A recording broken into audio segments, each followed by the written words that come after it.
ലോക്സഭാ തെരഞ്ഞെടുപ്പ് കഴിയുന്നതോടെ കുമ്മനം ബി.ജെ.പി. സംസ്ഥാന അധ്യക്ഷനാകും. ബി.ജെ.പി. സംസ്ഥാന പ്രസിഡന്റ് പി.എസ്. ശ്രീധരൻപിള്ള ലോക്സഭാ തെരഞ്ഞെടുപ്പ് കഴിഞ്ഞാലുടൻ പ്രസിഡന്റ് സ്ഥാനത്തു നിന്നും തെറിക്കും. പത്തനംതിട്ടയിൽ സ്ഥാനം ഉറപ്പിക്കാൻ ശ്രീധരൻപിള്ള നടത്തിയ കുൽസിത നീക്കങ്ങളാണ് അദ്ദേഹത്തിന്റെ സ്ഥാനം തെറിപ്പിക്കാൻ കാരണമാകുന്നത്. ശ്രീധരൻപിള്ളയോട് മത്സരിക്കരുതെന്നും സീറ്റിനായി അവകാശവാദം ഉന്നയിക്കരുതെന്നും RSS ആവശ്യപ്പെട്ടതാണ്. എന്നാൽ തനിക്ക് പത്തനംതിട്ട സീറ്റ് വേണമെന്ന് ശ്രീധരൻപിള്ള നിർബന്ധം പിടിക്കുകയായിരുന്നു.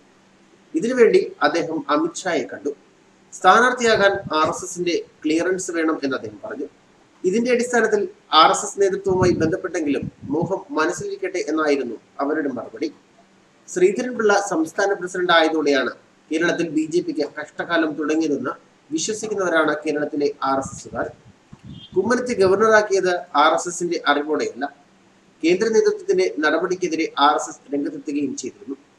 കുമ്മനത്തെ മടക്കി കൊണ്ടുവരാമെന്ന് കേന്ദ്ര നേതൃത്വം ഉറപ്പു നൽകിയിരുന്നു. ഇതിന്റെ അടിസ്ഥാനത്തിലാണ് തെരഞ്ഞെടുപ്പ് വേളയിൽ കുമ്മനത്തെ മടക്കി കൊണ്ടുവന്നത്. തിരുവനന്തപുരത്ത് കുമ്മനത്തെ സ്ഥാനാർത്ഥിയാക്കിയതും ഇതിന്റെ അടിസ്ഥാനത്തിലാണ്. കർശനമായ താക്കീതിന് ശേഷമാണ് ശ്രീധരൻപിള്ള പിന്മാറാൻ സമ്മതിച്ചതും. അദ്ദേഹം പിന്മാറിയില്ലായിരുന്നെങ്കിൽ തെരഞ്ഞെടുപ്പ് നയിക്കാൻ രംഗത്തുണ്ടാകുമായിരുന്നില്ല. അതിനു മുൻപേ അദ്ദേഹത്തിന് സ്ഥാനചലനം സംഭവിക്കുമായിരുന്നു. കെ. സുരേന്ദ്രനെ പത്തനംതിട്ടയിൽ തന്നെ മത്സരിപ്പിക്കണം എന്ന നിർദ്ദേശം നൽകിയത് അമിത്ഷായാണ്. സുരേന്ദ്രന്റെ വിജയം ഉറപ്പിക്കാൻ ആവശ്യമായ സജ്ജീകരണങ്ങൾ ഒരുക്കാൻ നിർദ്ദേശിക്കുകയും ചെയ്തിട്ടുണ്ട്.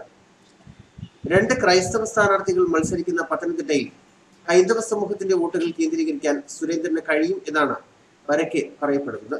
അയ്യപ്പന് വേണ്ടി 29 ദിവസം ജയിലിൽ കിടന്ന സുരേന്ദ്രന് വേണ്ടി നരേന്ദ്രമോദി പത്തനംതിട്ടയിൽ പ്രചരണത്തിന് എത്തുന്നുണ്ട്.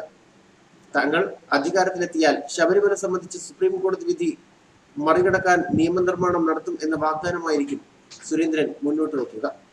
വോട്ടിനായി ജനങ്ങളെ സമീപിക്കുമ്പോൾ ഇത്തരമൊരു വാഗ്ദാനം കേരളമെമ്പാടും ബി.ജെ.പി. നൽകും. സുരേന്ദ്രന്റെ വിജയത്തിനു വേണ്ടി ഏതറ്റം വരെയും പോകാനാണ് കേന്ദ്ര നേതൃത്വത്തിന്റെ നിലപാട്.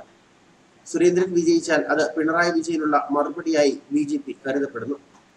ശബരിമലയിൽ ബി.ജെ.പിയുടെ ആദ്യ വിജയമായിരിക്കും ഇത്. അകന്നു നിൽക്കുന്ന നായർ സർവീസ് സൊസൈറ്റിയുടെ പിന്തുണ ഉറപ്പാക്കാം. സുരേന്ദ്രനാണ് NSS പിന്തുണ നൽകുന്നത്. സുരേന്ദ്രന് പത്തനംതിട്ട നൽകാനുള്ള തീരുമാനത്തിൽ G. സുകുമാരൻ നായരുടെ ഇടപെടലും നിർണായകമായിരുന്നു. അതേസമയം ശ്രീധരൻപിള്ളയും NSSന് ഏറെ വേണ്ടപ്പെട്ട ആളായിരുന്നു. എന്നാൽ പുതിയ നീക്കത്തോടെ അദ്ദേഹം പൂർണ്ണമായും തെറ്റുകയാണ്. ശബരിമല വിഷയം നിലനിൽക്കുന്നത് കൊണ്ട് തന്നെ പത്തനംതിട്ടയിൽ മത്സരിക്കാൻ ഇല്ല എന്ന് PC ജോർജ് അറിയിക്കുകയായിരുന്നു. കേരള ജനപക്ഷം കേരളത്തിലെ ഒരു ലോക്സഭാ മണ്ഡലത്തിലും മത്സരിക്കില്ല എന്നും അദ്ദേഹം പറഞ്ഞിരുന്നു.